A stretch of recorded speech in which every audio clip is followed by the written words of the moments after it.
What is going on, everybody? HS Rules back again with another video, and we're here for Shooting the Breeze, episode number 22. This will more than likely be a quicker one because I got a lot of stuff that I need to do, but obviously I got to get these NFL predictions out for y'all, along with my NBA in-season tournament predictions. I was contemplating if I want to make a separate video on it, but I definitely slacked on the NBA notes this week, so this is covering the NBA notes. The only one that I had wrote down, and it's very funny, because I wrote it down last week, and I'm like, I'm going to give it another week to build up more evidence, and it kind of ruined it. But we're going to jump right into it. We go into NBA notes number 6. Like I said, this is going to be a quicker video because I got a lot of stuff I got to do. NBA notes, in-season tournament. The side note prior to the tournament is the note that I had wrote last week, and it was the Detroit Pistons have a lot of great young talents, but somebody's probably going to get lost in the shuffle. And it seems that this week is Bash Detroit Pistons week because they've lost 15 straight games after giving a lot of freaking money to a former coach of the year in Monty Williams, and it just seems that the team still is not good. They've lost 15 straight games, like I just said. And like I said, they have Cade Cunningham, they have a Sore Thompson. I think they do. Do they have a Min or a Sore? I always get that confused. I'm pretty sure it's a Sore because he's doing great. Jaden Ivey, who sometimes plays, doesn't play. Isaiah Stewart, who they just gave a contract extension to. And Jalen Duren, who at the beginning of the year, my first week of the NBA season, that is my most improved player. Now it's kind of solidified as Tyrese Maxey, but the Pistons have a lot of great young talents, but at some point, somebody will get lost in the shuffle, and I don't really know what change needs to be made there. I think timing is the best thing. So, in-season tournament predictions. We have 8 teams left. My overall thoughts on the in-season tournament is that it's been fun and good to watch. But if you had to over-explain something to not even I'm not even a casual viewer, but a casual viewer, it's going to hurt their heads. And like I said, seeing when they were explaining the score differentials and if this team wins, then this team's eliminated, even though it kind of wouldn't have made sense. It was just, let me see the bracket at the very end, and I'll understand it then. So that is very much what we have now. But like I said, we have 8 teams left. I'm also still confused. I think the first 4 games count toward the regular season, and then once the Vegas games start, they do not count towards the regular season. I'm still confused about that. I don't think that matters in the grand scheme of things, but here we go. So, December 4th, Kings versus Pelicans. I think I've been very impressed by Sacramento.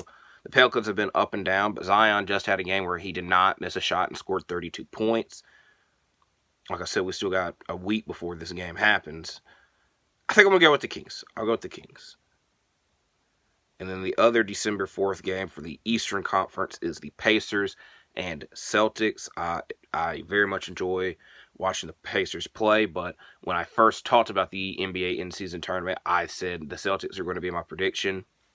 So I'm going to predict the Celtics and hope the Pacers win, if that makes any sense. Then the December 5th matchups, the Lakers versus the Phoenix Suns.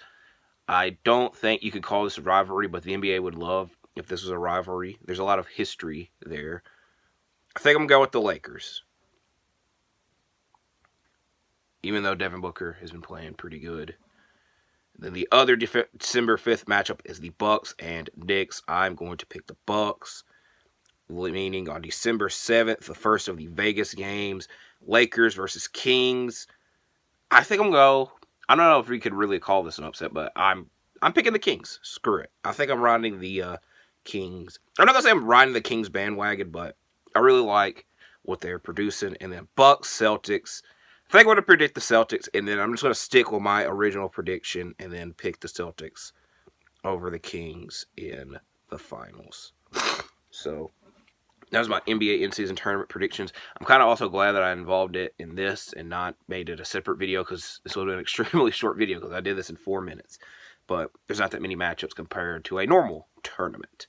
No wrestling notes this week as I made 2 videos already, technically 3 if I can include my Survivor Series predictions, talking about Survivor Series weekend, because I talked about what happened prior to Survivor Series weekend. I talked about the big thing that happened at Survivor Series, aka CM Punk returning, and then I kind of talked about the aftermath in my how I would book WrestleMania video. And so, like, WWE wise, I've said it a lot already. AEW wise, I watched Dynamite. I think the main takeaway was the MJF promo segment, and a lot of people didn't like it, and I am one of those people. It just felt like the same old, freaking same old, and then we had this new bullcrap with the devil. I don't know. AEW is in a weird spot right now. And I just essentially look at AEW as they're going to put on great matches. That is obvious. AEW is going to put on great matches. But storyline-wise, they don't know when to end them, and we see a lot of freaking rematches to things that we don't need to see rematches of. There's something like Hangman and Swerve, that was a good rematch. MJF and Joe, it's yet to judge. But like the first matchup wasn't like balls to the walls crazy. So AEW right now is just very much in a weird spot. And it mainly might be because they were overshadowed by WWE for the past week. And normally, they would counter off of that and go balls to the walls. And they didn't. So, I'll give it another week before I start talking about AEW back on the channel. But even though I'll probably have to talk about something on my ROH review this week. But now, let's get to the NFL predictions. Week 13. Fantasy football is absolutely hurting your boy. I'm in 2 fantasy leagues.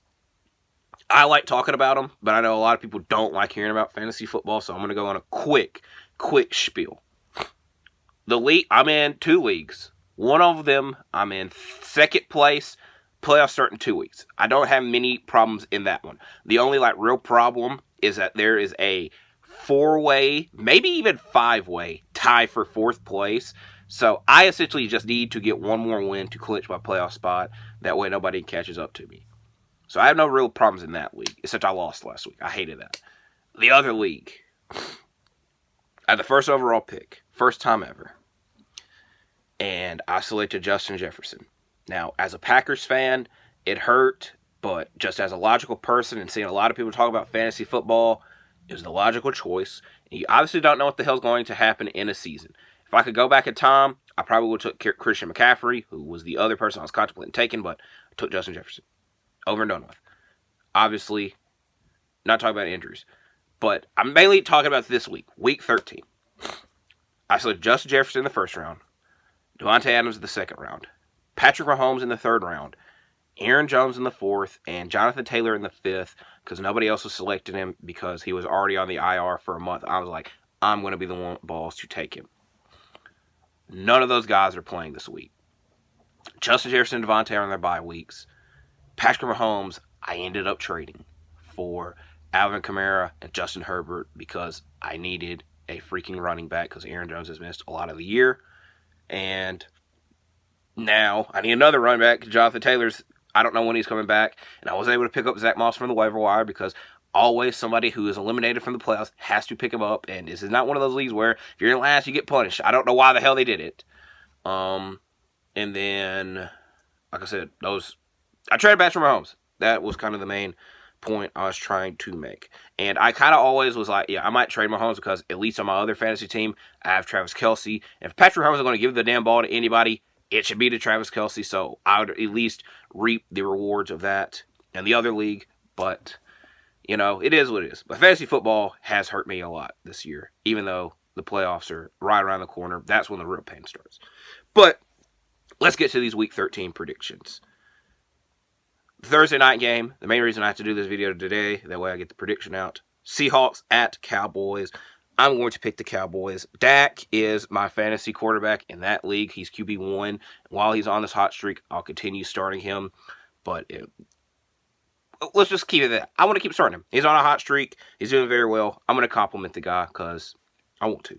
Next, Chargers at Patriots. I want to pick the Chargers and hope that they win the rest of their games and go on an immaculate run to the playoffs because I don't think anybody else would believe that. But If that doesn't happen, I won't be surprised.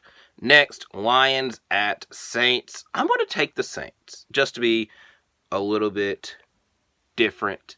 And like I said at the beginning, I'm a Packers fan, so I like picking against the other NFC North teams. I should also mention now that the bye weeks this week, crazy, and kind of what hurt my fantasy team.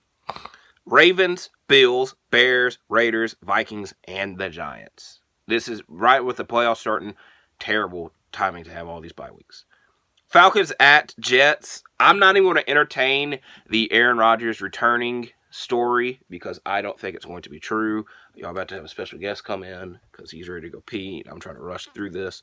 But I will pick the Jets for this week just to be a little bit different, even though the Falcons looked decent against the Falcons last week. Cardinals at Steelers. The Steelers always find a way to win games, so I imagine they will this time around. Colts at Titans. I'm taking the Titans because they're at home, and they've done very well at home. So we'll see what happens there. Dolphins at Commanders. I'm going to take the Dolphins. I'm trying to get my dog involved in the video, and then he immediately walked out.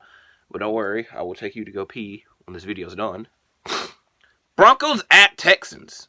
This might actually be top 3 game of the day. I would even say possibly top 2. I'm just being, they're both teams on a hot streak, and the Texans lost last week. I think I'm going to take the Broncos because Russell Wilson's starting in my other fantasy league because Lamar is on a bye week. Panthers at Buccaneers. I'm taking the Buccaneers. Browns at Rams. I'm taking the Rams. Hopefully Cooper Kupp gets lots of touchdowns. The game that everybody is talking about this week because it's a rematch of the NFC title game, the 49ers at the Eagles. I almost looked like a genius last week for picking the Bills against the Eagles, and then the Eagles ended up winning in overtime. But I think this will be the last time I pick against the Eagles. I'm going to pick the 49ers this week just to be a little different.